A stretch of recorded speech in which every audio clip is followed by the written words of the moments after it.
Откъде тръгна дързостта да направите този филм? Аз не съм го гледала като дързост, ни най-малко. Просто беше филм за една благодарност към един човек, който ми е дал хляба в ръцете. Това беше. Колеги, имате право на въпроси, колкото искате и мнения. Заповядай, Олга. Аз искам да кажа само две думи. Искрено ви поздравявам. Този филм се вписва много директно в моята лична съдба.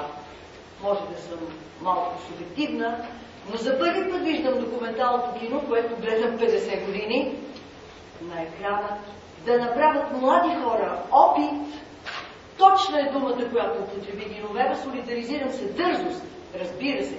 Вие не сте мислили, че това е дързост. Но е твърде дръзко създадените вече монументи да бъдат до някъде, в някаква степен погледнати като живи хора на живо време, в което ние сме живяли, а не на измислицата, която като преподаватели са ни я преподавали. Просто с всички бележки, полемики, каквото и да се каже за филма, аз съм готова и ще участвам в тази полемика, колкото го желаете. Аз съм дълбоко убедена, че вие сте бръкнали в един изключително важен и болезнен процес. Всеки от нас, ако участва в този процес, си мисля, че държавата може би ще тръгне на него. Благодаря ви за филма. Благодаря ви. Други? Аз ще трябва да кажа нещо, ако обичате, тъй като тази емоция на Олга за малко да ме разплаче към учителите. Този филм малко закъсня. Студия за анимационни филми беше толкова добър проект, че беше срамно да си изчака толкова късно оплюването. Този филм трябваше да бъде създаден преди години, защото е направен с любов към желание към един човек, но когато хваниш един, той не бива да бъде хванен за сметка на друг и омаскаряван за сметка на друг. В никакъв случай. Може да се направи един чудесен и мил филм за този изключително симпатичен интригант, наречен Тони Траян, защото ние го познаваме и по някакъв начин, но не за сметка на Дони Донов. Не за сметка на спомена за студията, не за сметка на евтини спекулации. Защото този филм много ефтино спекулира с много неща и ще ви кажа какво. Тони Траянов участваше в един общ процес на българската анимация. Този процес нито почваше, нито ще завърши с Тони Траянов. Той започва много отдавна, няма да ви разказвам кога и как е започнал и как ще завърши. Един дяло знае, може и да не завърши, може да се окаже, че вече е завършил. Но да се твърди, че Тони Траянов е измислил Дони, че Тони Траянов е правил измислиците на Дони, е едно огромно кощунство. Всичките тези неща с подхвърленията на дребно, как той му измислил сценариите, как той му измислил смешките, как Дони се мотал по света, докато Тони Траянов работил като пчеличка, са просто едни несериозни неща. Няма ги и двамата покойници си. Дони успя да отцапа края на живота си с един безобразен акт. И това няма никакво съмнение. Но ефтино да се руши спомена за Дони, за неговите филми, с подобни подигравки, просто е неприемлив. Просто е неприемлив. Тони Траянов никога не е бил режисьор. Той е бил аниматор винаги. Аниматорите са особена порода хора. Аниматорите са живата сила, те са по друг начин построени. Аниматорите много рядко мечтаят да станат режисьори, тези, които са истински аниматори, защото те знаят кое е силата. Там да има Тони от Дони, Дони от Тони, и както искате, и Дони Тони, беше измислен един за друг. Те не можеха да съществуват един без друг.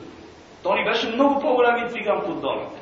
Само, че Тони беше тихичък интригант между хората. Той ходеше, пускаше смешки, ходеше и говореше се срещу един, срещу друг, успя да настрои цялата студия срещу себе си.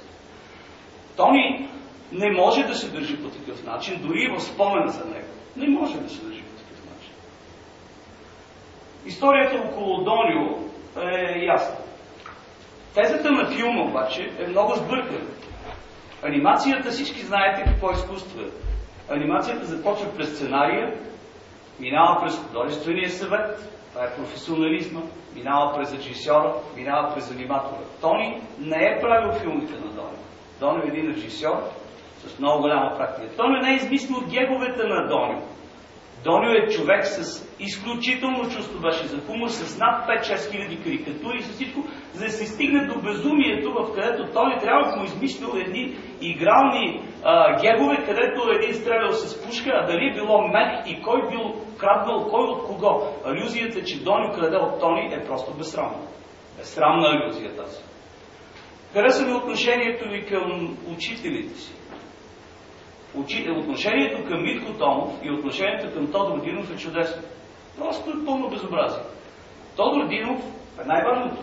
Взета е една хроника и извън контекста на всичко е направена една чудна хроника. Вероятно това е от вашите филми документални за Доню, където той потичва като някакъв маргинал там, вози се на някаква бяла лада ухилен и просто сте го оглупили до безкрайност. Доню не беше тъп и глупав човек. Доню беше интелигентен човек. Всички, които се допряха... Моля? И хитър. И хитър, разбира се, и коварен, разбира се. Защо да не е хитър? Доню беше хитър човек. Това беше характер. Това беше характер. Митко Томов е един изключително тънклив и интересен автор. Такова държание с Митко Томов като на разпита, то ни работил ли или не работил? Но работил ли или не работил? Но в списъците или не в списъците? Как да казват гъба на Митко? Митко е оглупен във филма и е направен на луд. Митко Томов е една от големите фигури на българската анимация. Заедно с Тачо Дуков, с Иван Веселинов, заедно с Пенчо Богданов, заедно с всички тези хора, които направиха много и прекрасни филми. Те ги направиха като режисьори, също обект на подигравка от Тони. Създаде се една атмосфера, като че ли обикновените аниматори правят филмите на режисьорите. Те им дават нещо от себе си. Ах, ох и хох, Тони прави филмите на Доню. Витко прави филмите на Тачо. Бойко Кънев прави филмите на Слав Бакалов. Това е едно абсолютно погрешно тълкуване. Абсолютно погрешно. Моля? Не ви чух. Казвам, и Ана Харлампиева направи филмите на Анри Кулев. Ана Харлампиева е направила филмите на Анри Кулев и точно затова Анри Кулев ще махне от надписите на Пук името на Мила, защото Мила ще говори по същия безсрамен начин, че е направила филмите на Анри Кулев. Друг път след обед, ако обичате, не ме прекъсвайте, моля ви се. Друг път след обед Ана Харлампиева. Ценка Коюнджиева е направила Веселяка, за което с такива големи букви пише на екрана. С такива големи букви пише. Тони Траянов никога не е бил жертва на системата. Тони Траянов, когато отидах на японски, за да го видя, защото всички сме го преживяли, Тони ми каза, ще видя Доню на колене да припълзи, да ме моли да се върна. И това се случи. Доню ходи, припълзя и Тони се върна в студията. Тони не може да бъде съжаляван по толкова дребен начин, че не бил режисьор. Той има 14 режисьорски филми. И какво от това? Същите са. Те са Тоневи филми. Те не могат да бъдат други филми. Те са на Тони. Той не може да бъде вкаран срещу контекста на системата. Тони е част от тази система, която беше студия за анимационни филми. Виждам, че бързате много, но ще ви задържа още малко. Много ме умили документалната част около София. Вземете го това към историята на София за вашия филм. Това е много готово. Цялата мрачна и София, не е лошо филмотеката да направи една заготовка за писма на режисьори, които да започва от концлагерите на Русия, да минава през големите кремлски часовници и тогава да се прехвърля върху българските кинаджи. Това е много, много хубав номер. Трябва да се направи на всяка цена. Трябва да се направи. Да се използва по такъв безумен начин Тачо Дуков е просто неуважение. Тачо е подведен като един възрастен човек. Тачо говори неща, след което филма го оплюва, защото Тачо Дуков се бил подписал под един филм на Тони Траянов. Аз знам много добре филма, знам рисунките.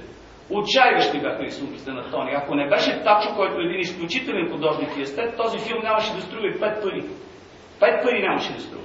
Отношението към Иван Веселинов, който е ключова фигура въобще в отношението с Тони Траянов, е безсрамно. Иван Веселинов е наречен ветеринар. Ами наречете го Пиклю. Той преди да бъде ветеринар е бил малко дете, което се напикава. Наречете го Пиклю. Иван Веселинов е един изключителен художник, естет и страшен човек просто. Той не можеше органично да търпи гадните подмятания на Тони Траянов. Този конфликт Генерира във всичко. Генерира в НБУ. Защо мислите, че Тони Траянов предава в НБУ толкова години? Защото аз го поканих от първата секунда. Защото мисля, че Тони има, точно както Дони, има изключителни достоинства и изключителни недостатъци, както всички нас. Така че да се сепарират по този начин хората е обидно, просто и унизително. Просто обидно и унизително. Подхвърленията режисьорски зад кадър в целия филм са унизителни не само към българската, а към световната анимация. Подхвърленията на един Бордо, старостта била мъдра. Старостта просто е глупава и злобна, нищо повече не е старостта. Подхвърленията, да, особено за нас тримата. Изключително глупава и злобна старост. За нас тримата. Подхвърленията към Норнщайн е омаскаряване тотално на всичко. Да се подхвърли на един Бордо, който не знае къде се намира във Варна и да ми говори, че цял живот съм си църтал филма, ми като си църтал филма, едно човече мина през филма ти за целия живот. Докато океана, наречен Норнщайн, познавам прекрасно Норнщайн, познавам Франческа, за която вие така, тя му рисува на филмите. Франческа, значи той бил глупак, значи той като всички нас. Колко е готино! Ние всички сме идиоти. И той е идиот, той е кретен, който е гений на световната анимация. Много здраве имате от мен. Юрий Норнщайн е изключителен художник. Изключителен художник, изключителен живопис. Франческа е живописка за чудо и приказ е Франческа Ярбузова. Но не докато готви пере и докато Юрата е чука, тя рисува картинки. Не и този номер. Това е, отново е обидно. Целият филм е обиден, построен. Да не говорим за интервютата, да не говорим за това кой как е подведен в интервютата, да не говорим за интервюто на нас Пицачев, който не знае на кой свят живее. Да не говорим за вашия монтаж. Ама ние знаем кой бил сина на Гриша Филипов. Сина на Гриша Филипов, Орлий Филипов, направи най-важното нещо за студията, защото има възможности, защото хората трябва да бъдат тълкувани в контекста на моментната им възможност. Ако не беше този син на Гриша Филипов, нямаше да има въобще студия. Той докара 17 класа, защото е имал тази възможност. Да, разбира се, че е бил наглец. Разбира се, че е глупак. Разбира се, че е унижил Тони. Живота му го върна страшно. Живота върна страшно на Орлий Филипов всичко. Аз го срещнах години след това и той каза: не ми позволява да бъда вътрешен пазач. Аз съм външен пазач на един склад и през зимата седя навънка. Той ослепя и той умря като куче в тарабите на някаква софийска развалина. Живота му върна на Орлий всичко. Но вие нямате право да монтирате безумните думи на Насти с някакъв мрачен конгрес на БКП, където някакви кретени взимат някакви решения и тия решения имат отношение към анимация. Как така? Защо? Какво доказвате вие с живота на Тони? Какво доказахте с живота на Тони? Какво доказахте с студентите, които говорят по такъв безсрамен начин за университета, който ги прави? Нов български университет е един от най-успешните проекти на прехода. По какъв начин вие сте? Аз познавам много добре тези студенти. Те са и мои студенти. Първо, те не са студенти за анимация. Те цял живот никога няма да направят анимация. Защото не могат, те не желаят. Те са студенти за такъв тип филми. Те могат да оплюят нещо, но никога няма да направят нещо категорично. Добрите аниматори не се държат по този начин. Между другото, Тони, за да каже, че той се държи по същия начин като Дон, конфликта с нов български дойде от доносите на Тони. Тихомълком, също Иван Василинов, защото той не забравяше нищо. Тони ходеше и пише доноси, те фигурират, подписани от същите тези студенти. Иван Василинов пуше вола и пие. Кого са доносите? Кого? Доносите са до ректора на университета. Ако обичате, моля ви се, не ме прекъснете за 5 секунди, ще завърша веднага. 50 000 долара на Донил, който ги донесъл в джоба с чека и не ги дал на Тони Траянов. Това е такъв цирк. Дони беше циркаджия на тия номера. Сигурно му е казал и 100 000. Между другото, на едно връщане от Белград, този затворник на социализма Тони е принавивал чилетата на кълбета през цялото време по пътя, защото Дони му казал, че граничарите ще го хванат с чилета, а не с кълбета. Те си правиха тия смешки между себе си и не се търпяха един друг. Това е част от играта на симпатичния негодник Тони.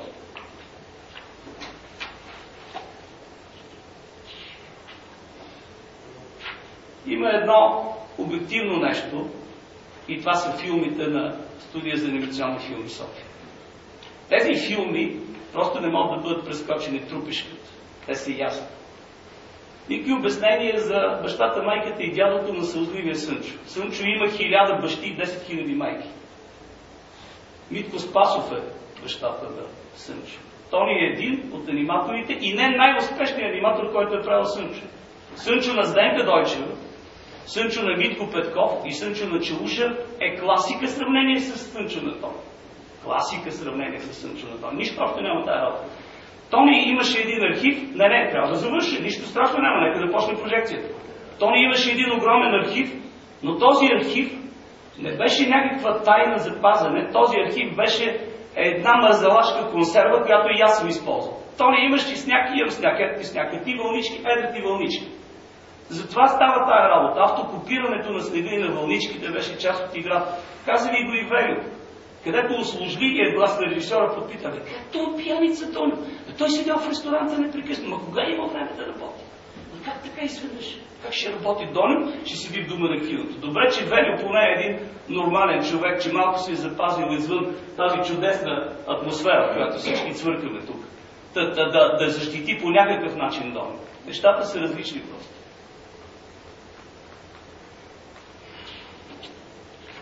Накрая трябва да поздравя сигурно тези, които са изброени в финалните ви надписи на филма, защото сигурно си искали да кажат нещо, което не е съвпадало с вашата теза и затова са отишли в кофа. Според мен не се прави така тенденциозен и... Разбира се, че има хиляди неща. Разбира се, че има тезата с паметниците. Разбира се, че всеки може да боядисва всеки един паметник. Разбира се, че искам да ви видя при боядисен паметника на Левски, защото наистина ще дойдат и младотурци и ще го боядисат както си искат, с червени звезди по челото, защото е съден в законен процес наистина Левски от гледна точка на руската, на турската, каквото ще да е там, няма значение. И искам тогава да ви видя реакциите. Искам да видя, но аз видях такива реакции. Намери се един мъргат чех, който ни направи на посмешище с турските туалетни на картата на България. И видях видните български млади интелектуалци, които ръкопляскат, защото така трябва, защото демокрацията позволява това нещо. Позволява всяко унижение. Позволява човек да прави каквото си иска, забравяйки цялата памет тотално. Защото цитата, както е казала госпожа Найденова, било с тиха носталгия се обръщаш към миналото. Кой пострада от студия за анимационни филми? Кой пострада от филмите, които вървяха по целия свят със страшна сила? Кой? Освен някой от българската критика, разбира се, който ме срещна с това, така ви се пада копането. Айде сега да ви видя какво ще правите в тия условия. Видяхме си какво правим в тия условия. Нищо. Това е положението. И ще продължава да бъде такова положение. Това разговор не е дори и началото на разговор. И завършвам последно. За да не ме обвините в глупости, разбира се, но това си е ваша работа, направете каквото искате. Имам най-добро отношение към Мина. Аз съм първият продуцент на нейния филм. Имам отношение към нейното отиване в Лондон, за добро или за лошо по някакъв начин. Но всяко нещо си има граници и аз днес слагам граница на нашите отношения. По начина, по който вие сте сложили граница и се опитвате да направите едно абсолютно вероломно нещо вътре в самата анимация. Абсолютно вероломно нещо. Така че аз казах какво ще направя. Първо ще махна името от тук, защото няма как да ми се подхвърля, че си направила филм. Второ, ще спра всякакви отношения и аз знам, че така трябва да бъде. Това е постигнатата цел. Трябва да се разбие всичко. Трябва да се разбие спомена. Трябва да се разбие чувството за достоинство. Трябва всичко да бъде разбито и тогава някъде след стотици години някой може би ще опита с тези камъчета да построи нещо. А това важи за всичко. Това важи и за игралното кино, това важи и за документалното. Това страхотно важи за всичко. Изведнъж, бяхме млади, се оказва, че е един филм за терористи. Сериозно? Да не би да са преразгледани решенията на Втората световна война? Да не би обсъждаме, бяхме млади. Знам много добре, да обсъждаме българската кинокритика, Сашо, която се опитва и по този начин... Не обсъждаме българската кинокритика, обсъждаме филм. Аз завърших, благодаря. Кой иска думата, колеги? Може да махаш от тук, аз съм точно това искам да кажа. Аз ще кажа как ще махнат кадрите. Ти ще им махнеш оттам. Моля? Рисунките ще им махнеш. Да, ще махна кадрите, разбира се. Как иначе? Добре, ще махна кадрите. Само, Рин Колев, извинявайте, това, което правите сега е лична разправа с някакви хора. Хайде. Аз говоря за махането на името на Милева от филма. Това е заплаха публична. Това е заплаха публична. Значи филма, аз го приемам, аз не знаех тези неща в анимацията, аз съм страничен човек, зрител. Този филм много ме е развълнувал, 2 пъти го гледах.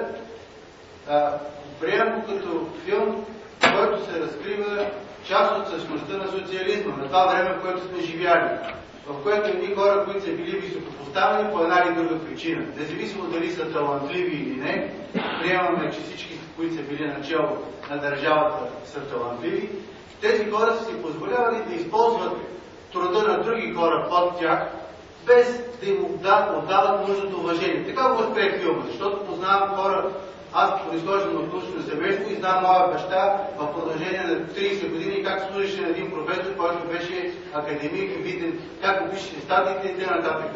Затова се отказах от медицината. Бях отличник, ако видим на лична тема, се отказах от медицината, защото мислих, че му очаква пътя на моя баща през партийните хора. Значи филма говори от името на едни хора. Възможно да има и други хора, възможно да има хора, които произхождат от високопоставените номенклатурни кръгове или от борците за еди, може, да, имаше, но има и други хора. Нека да дадем правото на тези хора по някакъв начин да кажат своя глас. Филма не прави такива обобщения. Вие казахте, господин Николев, че Чичо Тони бил интригант. 2 пъти го казахте във вашето изказване. Посвърхно на думи го казахте. Филма не показва, че Тони Таянов е интригант. Той показва, че е бил недоволен в определени моменти. Сега възможно да е бил интригант, възможно да има и други трактовки. Говорим дали филма има художествени качества, дали филма има социална и естетическа значимост. Според мен има. Той показва нещо от нашия живот социализма. Нашия живот социализма не е бил достатъчно изследван от нашето изкуство. Може филмите на анимацията да са прекрасни, както и на идеалното и на документалното. Има нужда от изследване. Всички държави от източния блок направиха прекрасни филми за изследване на социализма, на тоталитарната машина, на партийната идеология, на репресивния апарат. Ние тук, щом засегнем някакво от репресивния апарат, независимо с какви идеи той е служил на този апарат, почваме да го защитаваме. Да, може да има ценни качества. Филма не ги отрича. Всички, които говориха във филма, казаха, че Тони Донев е много добър карикатурист, много добър режисьор, много добър сценарист, много добър художник. Но в някои моменти използва труда на Чичо Тони. И това се използва бетонната. Има едно... Не, говоря на героите, които Тони казва, че ги измислил. Значи, има едно нещо, което се различава. Аз не разбирам от анимацията. Каква е ролята на аниматора в творчеството? Това ми беше интересно. Това не заслужава обсъждане. Това е някаква, да кажем, критическа задача. Но личните нападки и фанари, които ти отправи тук като хората, според мен не е редно да се отправят. Това исках да кажа. Благодаря. Благодаря, доктор Илюсник. Защото аз съм сценарист на първия готин филм на Тони Донев. Мисля, преди това той сам каза, че се срамува от това, което правя. И не става, не знам защо така лично всички учения на Олга, нали, говорите в личен план за анимационната студия. Това не е филм по поръчка на анимационната студия, а това е един филм, който носи някаква много по-голяма идея, мисля. И тя е скрита в това, че ако никой не почува Тони Донев, напротив, няколко души, на няколко пъти го възвишават като световен режисьор на анимационно кино, така да има това признание съществува вътре многократно. Става дума за друго. Филма не е за това. Филма е, ако Тони Донев не беше се нагодил с онази система, която все още съществува в България, виждаме, че има и такива защитници, щеше ли Тони Донев да е това, което е? И щеше ли неговият аниматор да бъде това, с което си е заминал този свят? Може би, можеше и обратно да стане. Можеше Тони да е аниматор на Тони. Не в личен план. Не в личен план. Не се знае как да се развие. Тони е учил, извинявайте, познавам много добре Тони. Много талантлив, страшно талантлив, но и доста ординарен човек. Да. Обикновен човек. Доста. Докато Тони в това време е учил в Франция и в Белград. Доню Донев къде е учил? Той беше човек с доста така скромни възможности. Разви се благодарение на приспособността му да аз не случайно се облагах за хитрост и за безхитростен. Той просто прие играта. И благодарение на това стана това, което е. Онзи другия просто не е влезъл в играта и е пропаднал, стигнал до строителен работник. Сега не е ли самота, всички казват най-добрия аниматор, който 5 години да седи на строежа, бетон да се занимава. Това искам да кажа. Това е това. Да не имам отношение по този филм, точно защото по някакъв начин съм причастна към всички хора, които са правили анимация, самата аз съм работила с тях, приятелка съм с почти всички от тях. И ми се струва, че ние вървим в грешна посока точно с това. Да, филма в някаква степен е дисекция на времето. Обаче средствата, с които това се постига, за мен са в известна степен неетични. Няма да стигам до остротите на Анри, но искам да ви кажа, че наистина, когато става дума да се провери кой е работил, работил ли е някъде, преподавал ли е някъде, се отива в администрацията, отива се в училищна служба на ВИТИС или каквото и да е там. Би трябвало, вие сте млади хората, първо ще правите много филми, би трябвало всяка, дори преднамерена ситуация да бъдете етични. Мисля си, че на този филм му липсва в голяма доза етичност, защото страшно уважавам и на това, че ти цениш толкова високо Тони Траянов. Окей, той е изключително талантлив аниматор, но когато го съпоставяш с другите неща, би трябвало да имаш и това априори уважение към другите хора. Стори мисля, че точно твоето отношение, защото ти стоиш в центъра на нещата, не само субективно като режисьора, и обективно, защото си участваш. Там ми се струва, че някъде, може би, пиететът ти към Тони ти е изневерил, за това да погледнеш и на всичко останало малко по-диалектично. Страхувам се, че ето такъв тип, не искам да употребя думата манипулация, но нищо чудно след още 10 години да се окаже, да, че всички са били доносници от държавна сигурност, както се казва там, значи всички редактори са били такива. И това новите генерации, които ще забравят по времето... Той не знае кой е от ДС, кой ще бъде. Да, тогава се оказва, че ние ще манипулираме по нов начин историята и тя ще се измести още повече. Снощи един колега каза и напълно съм съгласна с него, да, филма показва как всички в някаква степен сме жертва на системата. Доню ли, че се е поддал, Тони ли, че не се е лансирал, но все пак това се прави с една морална идея по-висока. Така ми се струва на мен. Да, не най-добре. Този филм ме вълнува по особен начин. Колкото е лошо младите хора да не познават тази епоха и да са безразлични към нея, колко е опасно и да я изкривяват. Просто трябва да бъдем доста бдителни и много добронамерени, разбира се, към тях и към техните опит. Но преди всичко искам да кажа, че има един универсален морал. За мъртвите не се говори така, те не могат да се защитят. За никой мъртъв човек, включително и за професор Митов. За никой. И за Доню, и за Тони, и за всички. Това липсата на този универсален морал вчера леко да смрази. Другото, което искам да кажа, че в семейството си имах 2 души, които са останали без висше образование поради политически причини. Не получиха разрешение. Аз също нямаше да получа разрешение, ако не беше умрял Сталин и прочие. Но всеки след определена епоха можеше да завърши. Ако желая. След тази определена епоха, там, априлския плен. Така че Тони, някакъв смисъл, извинете ме, не съм циник, е дорешил съдбата си сам, така е избрал.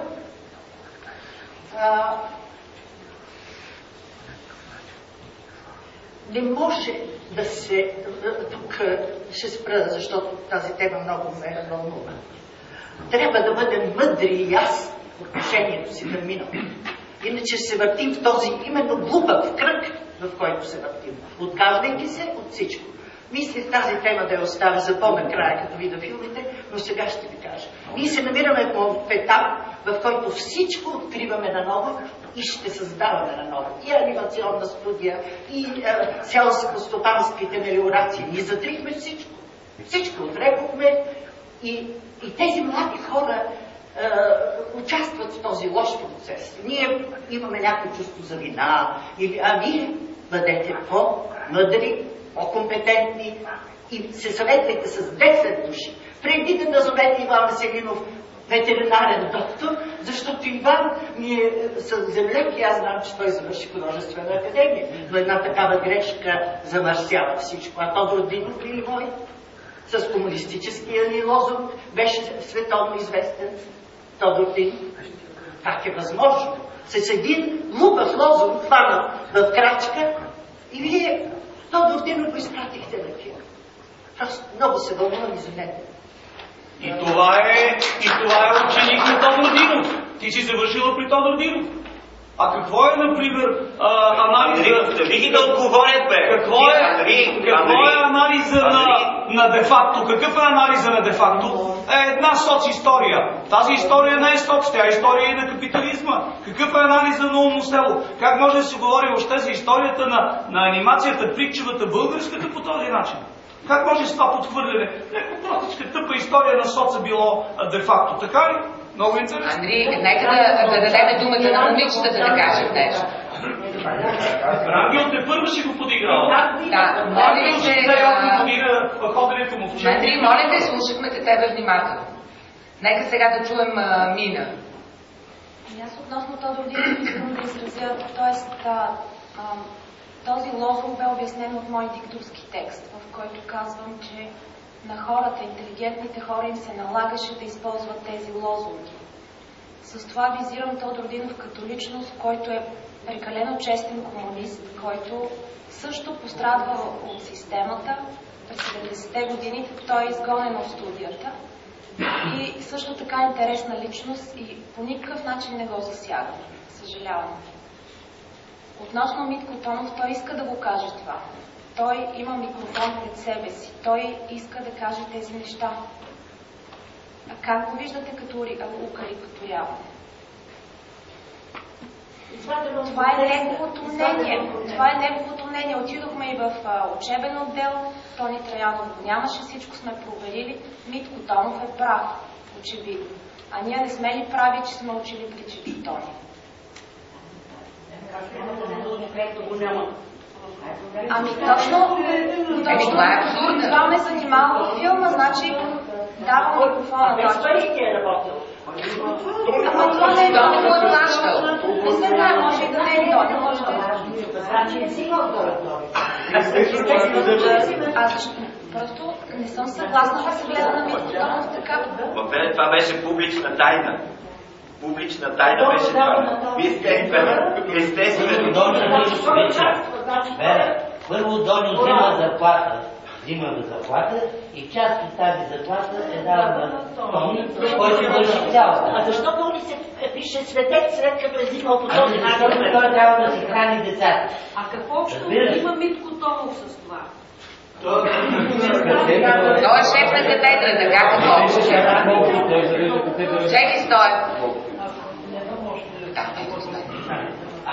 Важното е да се съдне, кой да се разбило, какво си казва. Това е важно. Сега цялата дискусия, както Моля те по-близо. Цялата дискусия тръгва в да приказваме за различни теми. Ние сме се събрали да приказваме за един филм, а тук става различни взаимоотношения в анимацията, която аз като старичен човек не е познавам. Аз гледам филма като филм. И може би и да има право в някои неща. Примерно има право в това, че дето казва, ама можеш ли да стане Тони Траянов режисьор? Аз също не знам дали можеше да стане. Не винаги гениалният аниматор може да стане добър режисьор. и не е задължително режисьора да е много вече в анимацията. Тук има някакво право, така мислене. Но това е друга тема на разговор. Това е разговор, ако седиме сега и обсъждаме за бъдещата анимацията, нали, кое е било, или какво си пренаправим, разследване, да видим какво и тъй. Но става въпрос за друго нещо. В този филм показва наистина това минало. И Вера, не трябва да се сърдим за това, че това минало се показва. Защото искам да ви кажа... Най-малко се сърда, че се трябва коректно да се показва. Аз как да преценя? Иначе още по-лошо, Джеки, ако го показва неверно. Още по-лошо. Кое е неверно? Кое е неверно? Кое е неверно? Това са неточности в него.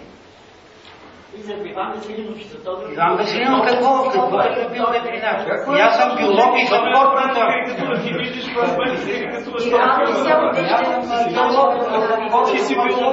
Какво е казал професор на тебе? Чеки, говориш на микрофон. Да, казвам, не съм ветеринар, обаче съм биолог, нали? Става въпрос за друго, искам друго нещо да ви кажа, което има доста сериозна връзка с този спор, който водим. Поне наскоро и даже ще го пусна сега пак линка на това интервю с професор Хамбургер. Това е така водещия психоаналитик в Германия. Направи се едно изследване, нали, което показва, че некъде 20 години, минимум 20 години след тоталитарната система, се получава един период на, както те го наричат психоаналитиците, конспиративно мълчание. Където както причинителите на тези неща, така и жертвите просто не искат да разговарят за това. Но другарите 20 години вече минаха, иначе може да приказваме за тази утвърдителна система. Извинявай, Вера. Обаче, и днеска, тук преди колко време беше този Миков ли беше на Народното събрание? По телевизията, като между другото, аз не го познавам лично, но имам познати, които познават и викаме, той е много интелигентен човек. В смисъл познати, Иван Кръстев ми е казал. Мико вика е много интелигентен човек. И същия този интелигентен човек, там, къде ви казва, ами вика, ние сме 100 годишна партия, ние се гордееме с гордост, го казва, че са 100 годишна партия. Ами извинявай, тази партия, почти цялото и съществуване е като една престъпна организация. Извинявай, в италианска... Не, чакай сега. Не, защо? Италианската мафия, това съм го чел некъде, че има некъде минимум 10 000 души убити. И толкова 10 000 души убили италианската мафия. И ние чуваме италианската мафия. Еми на 9 септември убиха некъде към 30 000 души. Само на 9 септември. И какво говорим? И същия този Миков, или там, който е, те са горди, че са от тази партия. Дайте да видим колко било хубаво миналото. И почете, всички говорят колко било хубаво миналото. Питай това, питай, почне да питаш хората. Извинявай, кой говори с филма и начинът, който е направен. Кой говори с тези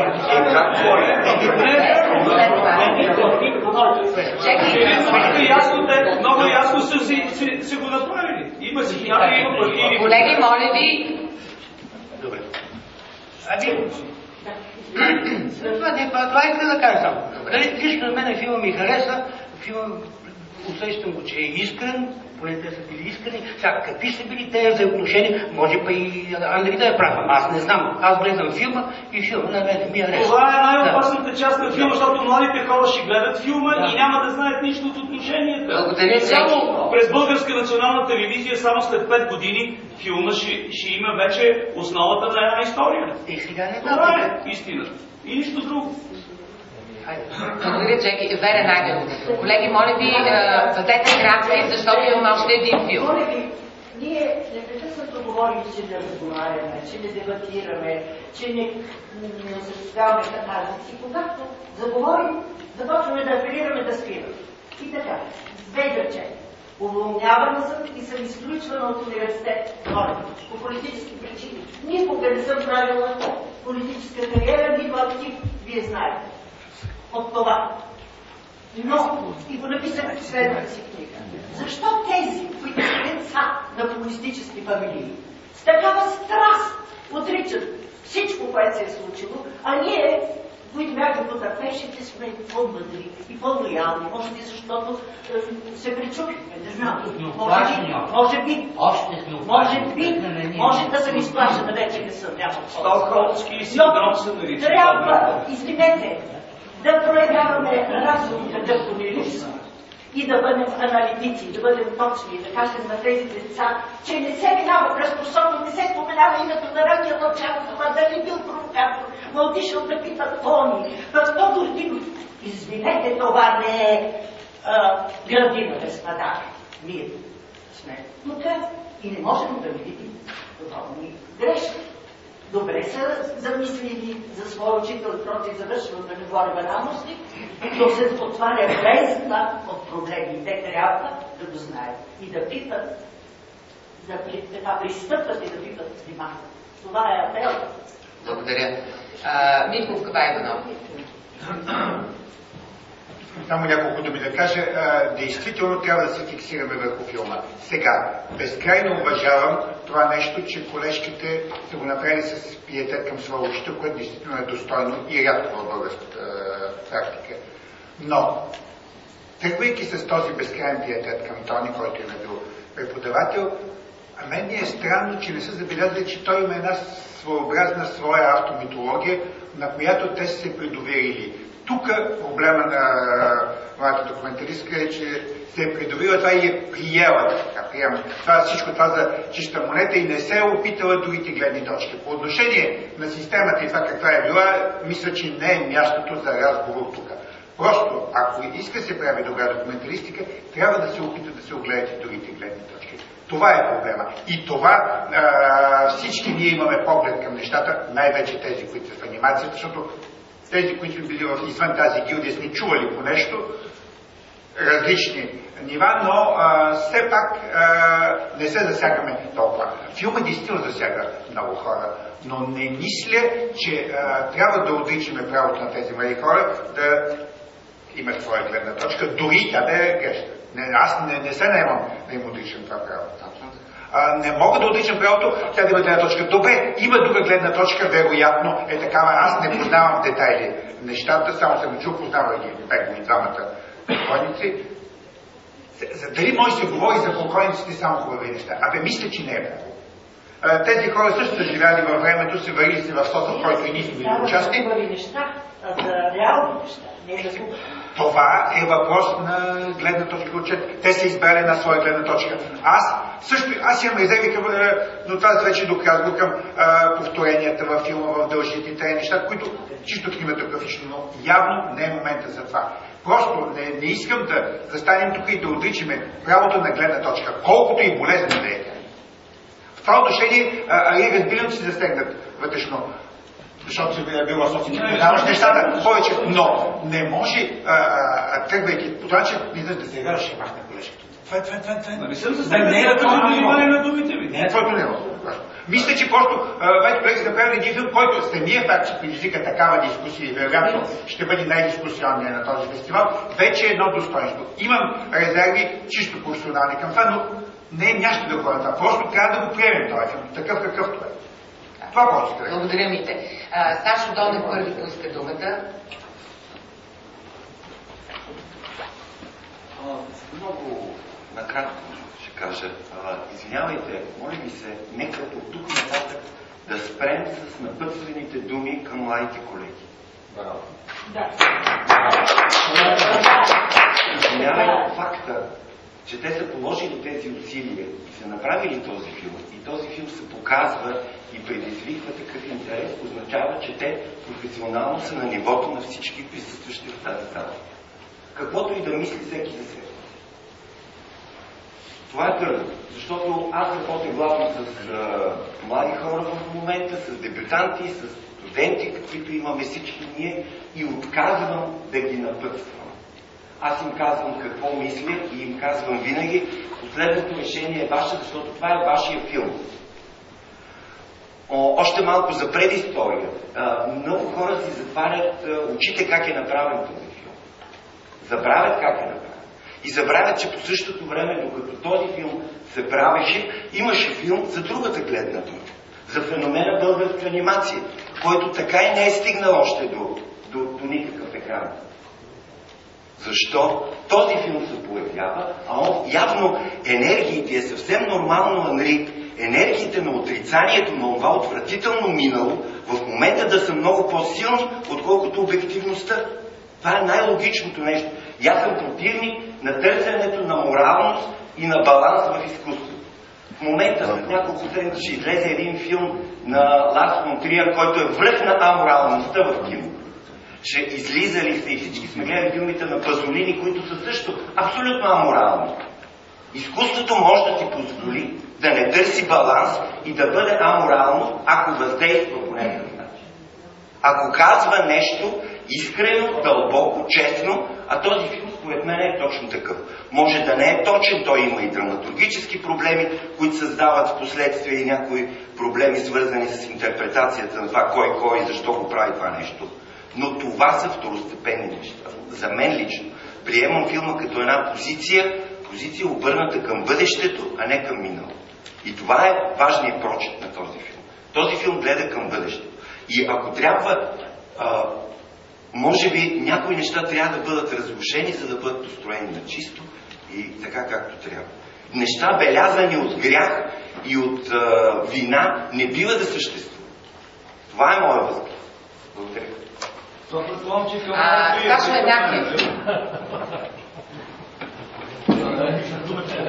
Значи за мен въпросът е дали този филм и всеки филм дали е направен за 300 души, за 500 или за общо за аудиторията. Защото полемиката, откакто се появи в София, основно се движи в една група около 200-300 души, които са свързани с анимацията и които разбира се, че това, което виждат, всеки има свой образ. И този образ, който е на екрана, е различен. Аз си мисля, че, так ще кажа, и този и всички други филми се правят за значително по-широка аудитория. И се опитвам да го осмисля през един международен поглед, макар че е национален фестивал. За съжаление, мисля си, че пак посън в много тесните кръгове на аниматорите по света, нито един от героите, които са вътре или за които става въпрос, никой вече не ги знае.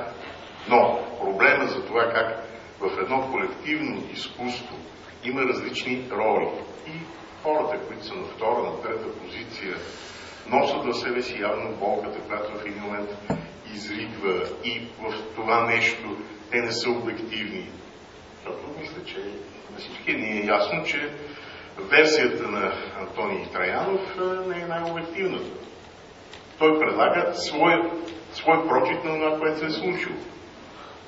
Така че предлагам трети или четвърти път ще кажа да погледнем по този начин всички филми, които се показват тук.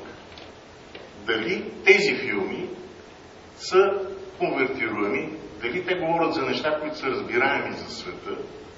И разбира се, има някакъв кръг от филми, които са много локални, герои или случка, които са много пък важни само за нас.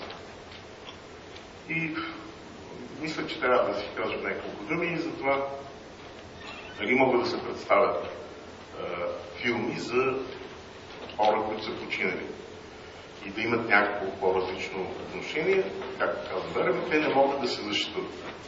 Аз може би не следа достатъчно добре всички новини и прояви, но тази година се надявам, че ПЕС и социалистическото движение са отбелязали един важен, изключително важен юбилей за тях, 80 годишнината от това, че една от сестринските им партии спечели изборите в Германия. За нейния лидер Хитлер не трябва ли да говорим? Или за неговия приятел Сталин? И те и това да са починали. Мисля си, че имаме право да говорим за всички. И не можем да разделим нещата, че тези, които са починали, край. Само добро и нищо друго. Дай Боже да има достатъчно други филми, които да засягат било анимацията, било това време и да се натрупват гледни точки. Благодаря. Последно изказване, защото времето много напредва. Само една забележка във връзка с изказването на Вера Найденова и тъй като тук е много интелигентна история, искам да споделя. Правил съм документален документален филм за Вили Ценков и поради това съм направил проучване и как се приемани българските студенти след 9 септември.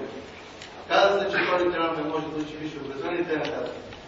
В 1946 година се въвеждат привилегиите, които важат така, че без бележки, значи те влизат без привилегиите и изобличени условия. Другите студенти в България до 1964 година нямат право да кандидатстват в България въобще, ако нямат бележка за така наречената благонадежност. Само 3 висши учебни заведения, това са Театралната академия, Художествената академия и Музикалната академия, са приемали без привилегии. Така че, ако изключат от университета по тази причина, в ВИТИС няма да бъде изключен. В 1949 година става голямата чистка на българските студенти на 2 февруари, в която 16 студенти, само това казвам, са изключени 3600 души. От ВИТИС са изключена само една единствена студента. Значи да знаем, че след 1964 година чак имаме право да кандидатстваме. До 1964 година сме нямали право да кандидатстваме. Това не е само в нито една държава в Европа. Това искам да кажа. Благодаря. Надето Маринчевска и преминаваме към другия. Аз с много голямо такова вълнение всъщност слушам тази дискусия. И през цялото време везните ту насам ми се клатят, защото от една страна, разбира се, Иан ви е прав за това, че много неточности има във филма. От друга страна обаче не мога да не усета, че има нещо много искрено в самия филм на Мина и на Весела. Но и моето убеждение е, че в крайна сметка, независимо какво ми изтрува това, като обиди, като така реакция на общността, всъщност трябва да се подкрепи това желание да се рови в истината, да се вадат някои неща, които до този момент никога не са били показани. Нямаме нужда от иконите ни да стоят непокътнати в вида, в който те са били 20, 30, 40 години назад. Имаме нужда от това действително да се изрови този баланс и даже не този баланс, а да се говори и по различен начин и за света на анимацията и въобще за света на изкуството. За мен този филм повдига един страхотен и много важен въпрос и това е приноса на аниматора към филмите. Нещо, което никога не сме в съответната степен обсъждали, макар че винаги сме признавали тук, там, в различни публикации, в различни обсъждания, колко добър е Чичо Тони така. Тук не става въпрос за авторство, за това, че Тони е направил филмите на Доно. Това по никакъв начин, даже и във филма го няма. Диего е да. Отделен принос, измисля на някакъв геп, да, но никъде във филма не се твърди, че Тони е автор на Доновите филми. Това е изключено. Да един-два може да е. Не може. И не се... Той го е направил. Как да не? Така, значи той е режисьор на един от филмите с глупаците. Не на един, на няколко. Той е режисьор и на тримата глупаци автомобилисти. Точно така. И ти като професор по анимация за първи път чуваш ролята на аниматора в анимационното кино. Не.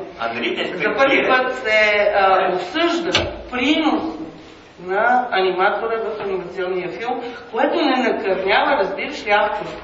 Това в никакъв случай не трябва да... Това е важна тема. Тя може би е остро поднесена, тя може би има акценти, в които не е вярна. Но това е тема, която е вярна. Другото нещо, което е действително пък е и цялата ситуация на онова време, която също не е черно-бяла. Аз тук и на момичетата им казах, добре, повдига се въпроса за ДСД и така нататък, но никъде не се казва, че Доньо е бил на така наречения отчет от 72 до 74 година. 3 години. Как се откачаш после от тази кутичка? какво трябва да направиш и се откачиш и действително се оскачил. Ето това е също един по-сложен въпрос. Нищо не е бяло и черно, което така е важно да се има предвид. И последното, разбира се, това е една препоръка. Филма ви завършва даже с надпис, че ето са Чичо Тони, той не дочака славата, светлините на прожекторите, но аз нощи всъщност изрових точно на колко филма е той режисьор. И това са 14, 15 даже филма, 2 от които са в съавторство.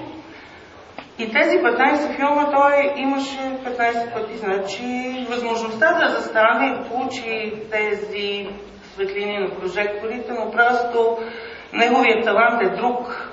Значи той е талант като аниматор и не е талант като режисьор. Това е така, което липсва малко във филма, за да бъде пълен баланс. Иначе обаче аз смятам, че разръчкването в един мравуляк, в едно статукво е полезно и трябва да се прави, ние трябва да се пречистваме от какъвто и да е баланс. Субективен ли или не, вашия филм е полезен за мен. Само едно кратко. Много ви благодаря за всички коментари, включително на Андрей. Абсолютно виждам и аз, виждам правотата на всеки. Имахме страшно много работа по този филм, имахме 10 финални версии, сме пипали наистина с ръкавици, много сме внимавали.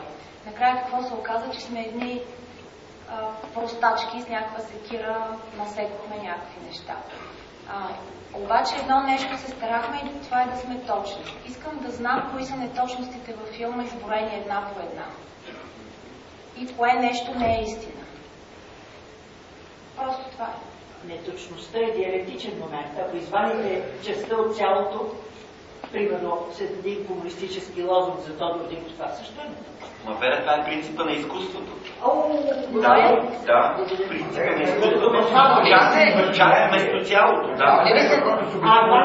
Иван Веселинов, Рангел, дето е набутан там. Иван Веселинов никога не се е срамувал, че е ветеринарен доктор. За него той това ли е разговора в филма? Аз спирам. Ама това не го казваме, ние го казва диктора от документалния текст.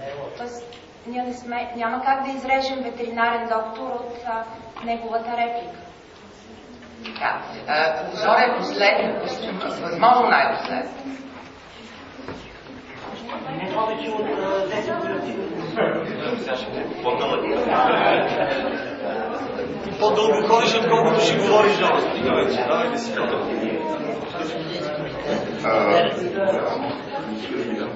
Жени, за филма няма да говоря, тъй като вече едва и ще ме слушате.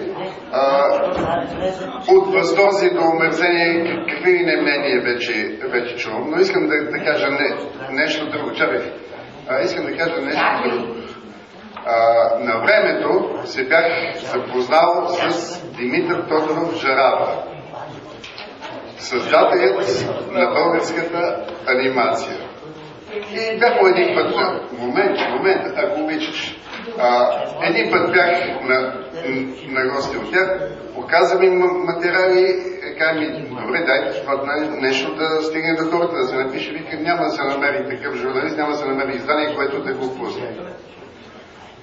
Става въпрос, че това е човек самоук, прави 3 филма, които за времето никак не са лоши, прилични.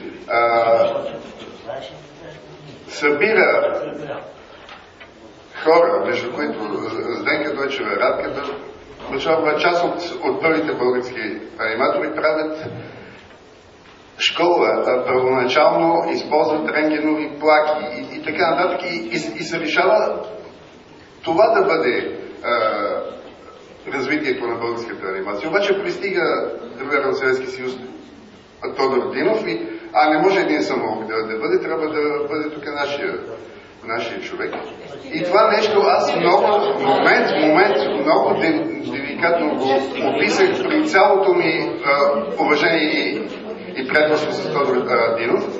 И известно време аниматорите излезе това във вестник Поглед на цяла страница. Известно време аниматорите, разбира се, не всички не ми говориха и особено равнините на Тодор Динов. Но най-интересното беше, че самия Тодор Динов запазиме приятелските отношения и си приказваме през цялото време с него. Колеги, мисля да приключваме обсъждането. Не, ще ги чуете извън тая зала. Да благодарим за присъствието на Мина и дветето. Желаем ви успех от все сърце.